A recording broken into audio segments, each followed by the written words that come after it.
So guys आज आलं शांतीवनला बोरिवली सोनागोड थिएटरमध्ये धर्मवीर पार्ट 2 सिनेमा पाहण्यासाठी. आणि आता थोड्या वेळातच सिनेमा सुरू होईल गाईज.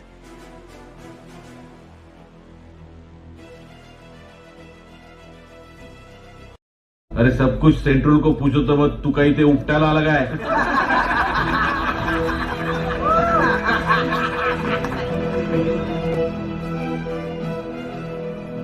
सावरकर समझने के लिए देशभक्त बनना पड़ेगा, किसी एक फैमिली का कुत्ता नहीं. गाईज खरंच अप्रतिम सिनेमा आहे आणि सर्वांनी आवर्जून पाहायला हवा. धर्मवीर पार्ट 2 दिघे साहेबांची हिंदुत्वाची गोष्ट.